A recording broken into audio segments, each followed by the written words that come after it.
Hey everybody, here at James Fitzgerald Marine Reserve by Moss Beach near Half Moon Bay. And there's a gray whale skeleton on display. One of California's famous coastal residents. Take a long journey up and down the coast. They go down to Scammons Lagoon down in Baja for calving. Occasionally they find them beached here. You have to deal with them. And there's the skeleton all laid out. And a shot of the flukes of the back of the whale. Also, not called the tail, they're actually called flukes. And there's some people there for scale. You can see how big that skeleton is. California gray whale. I'm going to walk down to the coast here. Some nice plants in the area. And get some little tide pool action, see what we can find. I didn't check the tides, so I don't know what the status is. If it's going to be exposed or partially covered. I might have a surprise here. Some cool modern houses in the area. I've been coming here for probably 40 years, maybe longer. I think since I was a kid we started coming here. On my own for at least 40 years. 40 years. Beautiful place. Lots of vegetation in the area, bird watching here. You can see all kinds of seabirds, marine mammals off the coast, whales coming by sometimes, you get a little blow, or maybe a shot of flukes or a flipper coming out of the water. Pectoral fins, as they call them. But you can also see stuff like, I've been at the beach a little further down from this area. Yeah, no drones allowed. There you go. From Matt Landrum, no drones here. One time I was down the beach from this tide pool area, and the elephant seal came through the area in pretty bad shape. Clearly had a big chunk taken out of it by a great white shark. And it was barely flailing about, probably died within the same day, maybe the next day. I had a big old chunk taken out. And marine mammals, unlike terrestrial mammals, have, let's see, we want to see the trail. Let me check the trail thingy here.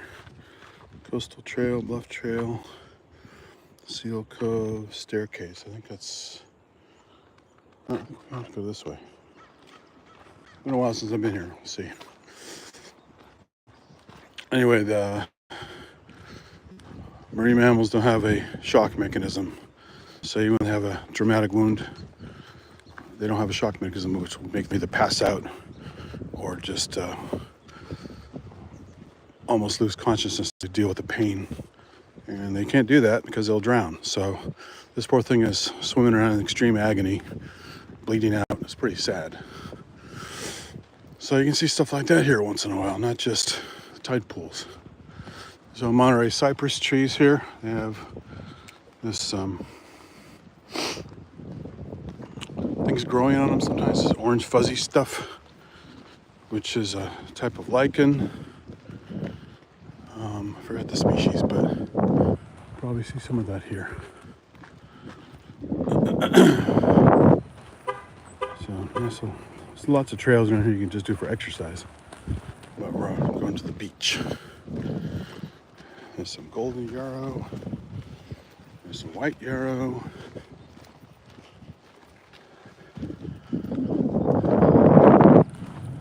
There's what else? Some bush lupins here. It's a Himalaya berry, invasive blackberry species.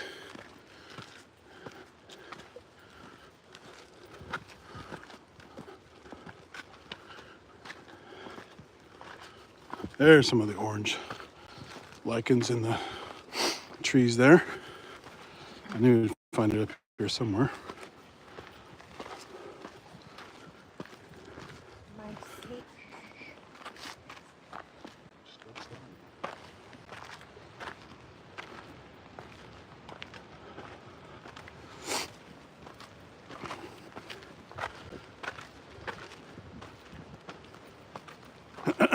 Okay. You can see the orange stuff there.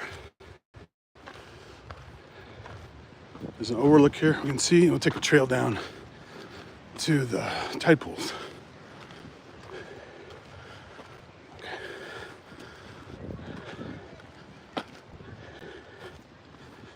There you go. So fuzzy encrusting bits on the branches. I'm gonna grab a piece of this. I'm also doing specimens for my microscope channel. Figure I'd get some of this as well. Very nice. There's the view.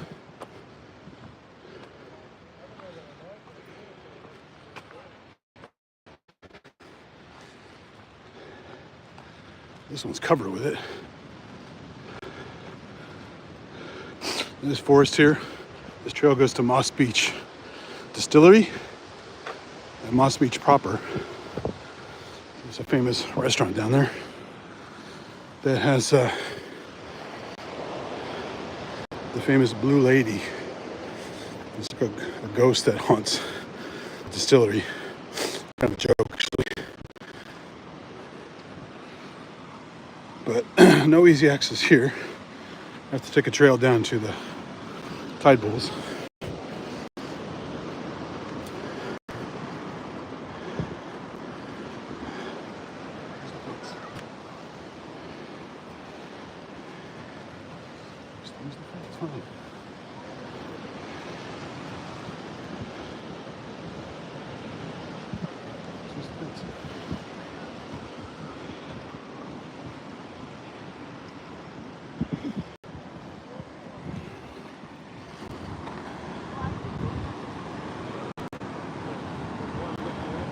Is he?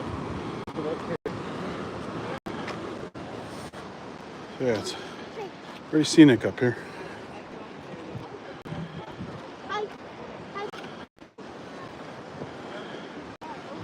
Hannah, you wait for us. Don't go down the hill. Hannah, don't go down the hill. So harbor seals are local residents of the area.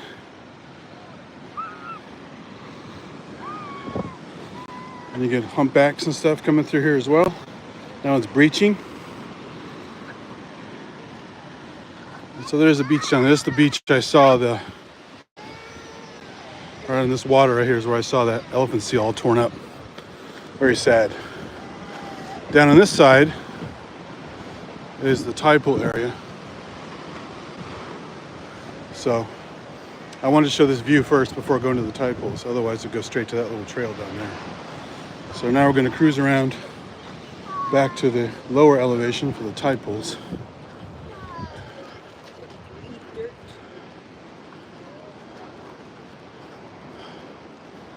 There used to be a trail from here down there, but it's that they changed stuff. I haven't been here much over the years, recent years. But there used to be a trail that went straight up. Oh, here it is down here. Okay. There's a diversion here.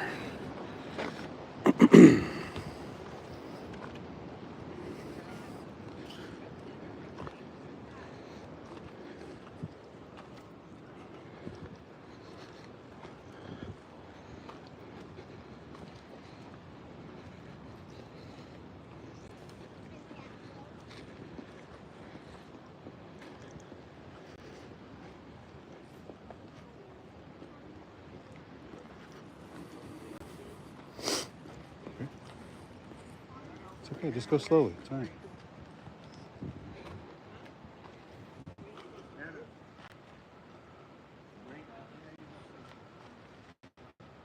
You got a bug? Bug?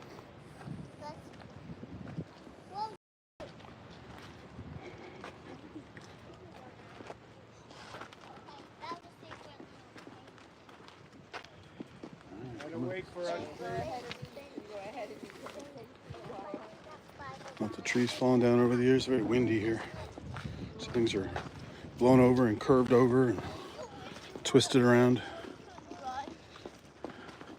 But they keep growing.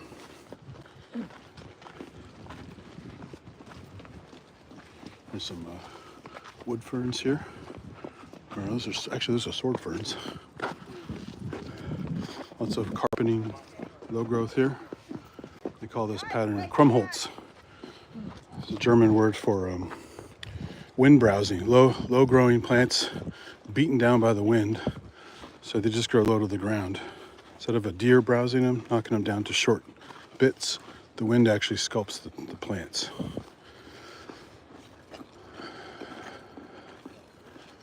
So I guess we have to go back where we came from. I thought we could go this way, straight to the trail, but we can't. Wait for Grandma and Grandpa. Okay, it's flat. Wait for Grandma and Grandpa.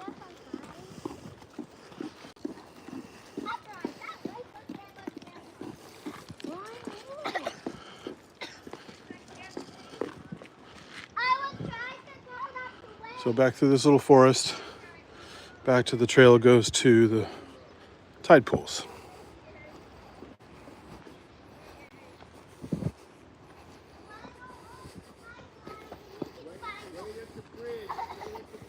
There's more sword fern.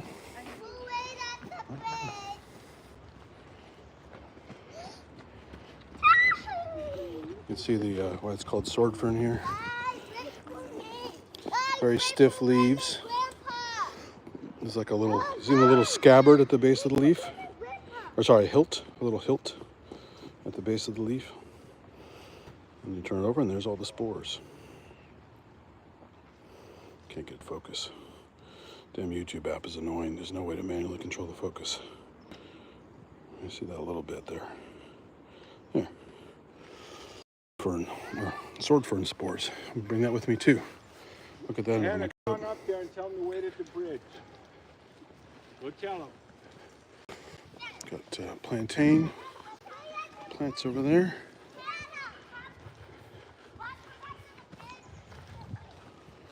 There's nasturtiums growing through here. They're not native. They've been planted here and taken off. Some kinds of sage is growing there. There's wild radish. There's a dandelion relative called cat ears. No.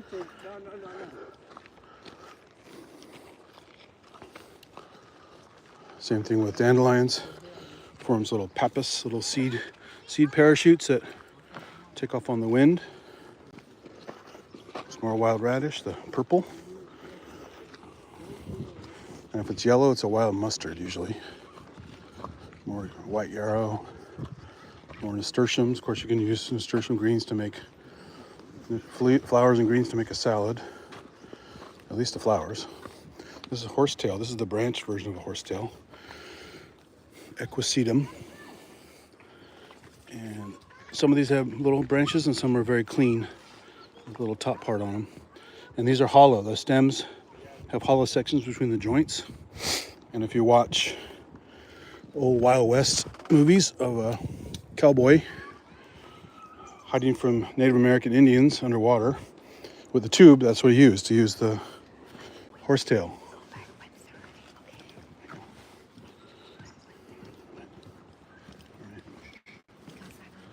I got it, okay. So, that's horsetails. More nasturtiums. So we're retreading where we came from, but almost to the thing. Let's just do a quick stop at the tide pools. We don't have a lot of time. There's a bushy thistle there. Forgot which one that is, but there's a juniper.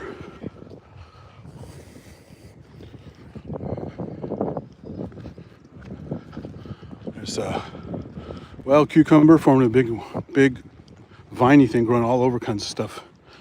The base of it grows underground. It's called manroot because it has these massive root structures underground. But look at these little coily bits. It uses to wrap around stuff and then turns it like a coil or a spring and allows it to pull it toward things and climb on that. So I'm going to grab a piece of this to look at under the scope. The coily bit. Allows it to pull itself along whatever it's climbing on. How to get into the park? This way. I took the wrong trail. It's this way.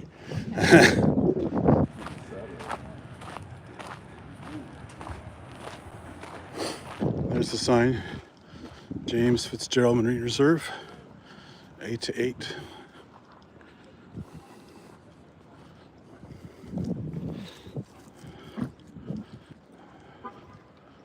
Lots of no things here. No dogs, no drones, no campfires, no this, no that, no camping.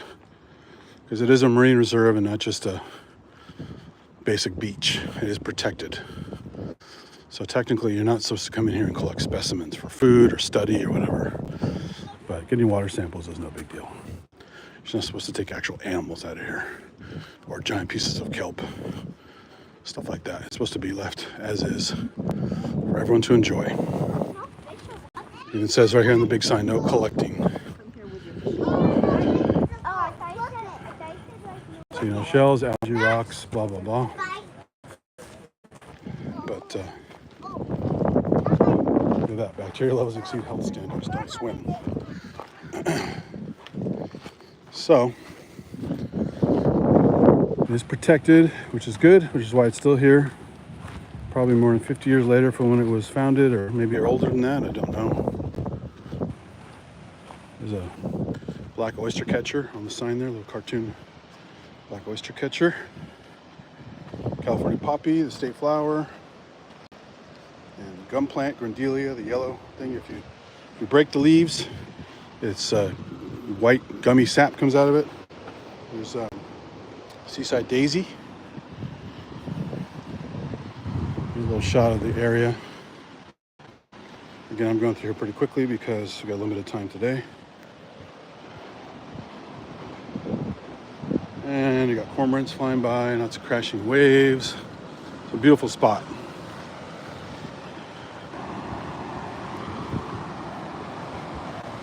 There's a coastal buckwheat. I forgot which one that is. Ariogonum, something, something, something.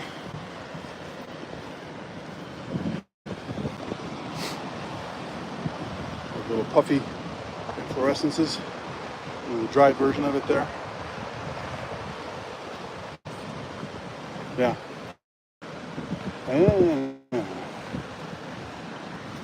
Wow, they actually close it off now. Interesting. Because the pup season, I didn't know that. Harbor seal pup season is going on. So now we can't go to the tide pools at all. Well, that kind of sucks. This is the first time I've ever been here where you can't get to the beach because of harbor seals. See, this is what the tide pools look like. Little shale and sandstone reefs eroded over time with animals living in all the water collected in the pools, and also algae, stuff like that. Well, that sucks. I mean, good for the harbor seals, but I've never been blocked from coming down here. So that's, look at all the gulls down there having a good old time because nobody can bother them. So that's a return here. Check the website next time. We just happened to be in the area, so I thought I'd give it a shot, but so much for that. We have a short time anyway, so it'll only be like probably 10-15 minutes of tide pooling, but you can still see cool stuff. There's a bull kelp, Eriocystis, compared to the Macrocystis, the giant kelp. See, it just looks like a bullwhip with one float and some little strap stipes or leaves coming off of it. Actually, and then the holdfast is down on the left. You can see that little spiky thing at the very end of the bullwhip. That would have attached to the base of the bedrock where it was, and now the water's going to wash it away. There's a piece of Macrocystis pyrifera, the giant kelp, just washed up there. Forms a giant kelp forest underwater. But the Eriocystis is cool. Some of these gas bladders have carbon monoxide in them. Some have carbon dioxide, some have various other gases in them. So it depends on the species. And this is the beach rack. So it's all the kelp stored up here dry. There's a whole ecosystem inside there with insects and crustaceans and all kinds of stuff, if you study that stuff. And then some of these, this Turkish towel is the bright red one down here. It's one of the red algae. Mastocarpus papillata. There's some iridium, kind of a brownish algae there, has a sheen on it, iridescence, it's called iridium. It's all kinds of cool stuff. Just looking through the kelp, the beach rack that washes up, eventually dies and becomes essentially fertilizer for other things and other things for other things to munch on. So yeah, they totally changed this area. Let's come back another time. You can see all the erosion used to be. It's all carved out there with this erosion.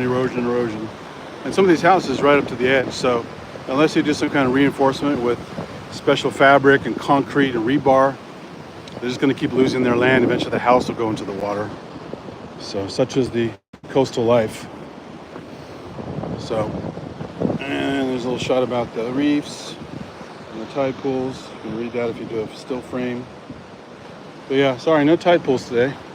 No access. So, still beautiful. Very wild. This is the Pacific Ocean. There's no bay, there's no protection. So when it gets going, it really gets going. It's very loud here. And I bet there's a bit of a riptide. Pull you right out if you're not a good swimmer. So you got to see some plants. There's a coyote bush grown Krumholtz style. It's form-fitting to the land. Not all big and tall and bushy like it usually is. Same with these other plants here. It's like a low carpet on the ground. That's the Krumholtz effect. A lot of ecology terms are German, since the early ecologists are German. So you do learn some German doing biology and ecology. Look at that, Krumholtz. Just wind-swept. Perfect contours. And then you have, I believe this is wild strawberry, Fragaria chinensis, something like that. It's been a while since I looked at it. And someone's planted some aloe over there that's not native here. Some palm trees. There's the outlook. We were up earlier. We had the view. So get an idea of where we are. The scale of things. So no tide pools. Look at that tree. Windswept toward the back. All the branches are going backward. Krumholtz. Very cool.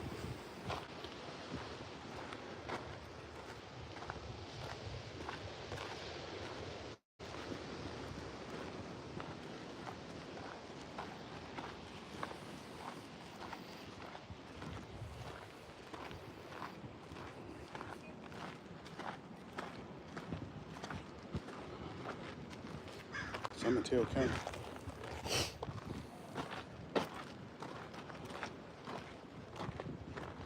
So there's a tide pool area you can get to, but we don't have time. California Lake Street. So there's another tide pool area. So there is hope, but again, we don't have that much time. Drive around, look for another spot.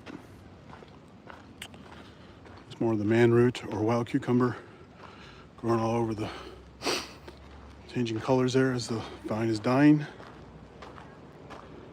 More nasturtiums with those very bright orangey flowers. And those round leaves.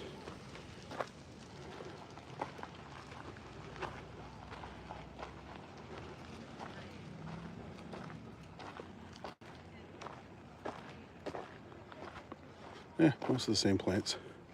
Some Himalaya berry mixed in there. Oh, there's a white-crowned sparrow. Look at this guy. They have a beautiful song when they get ready to breed. And they have regional songs too.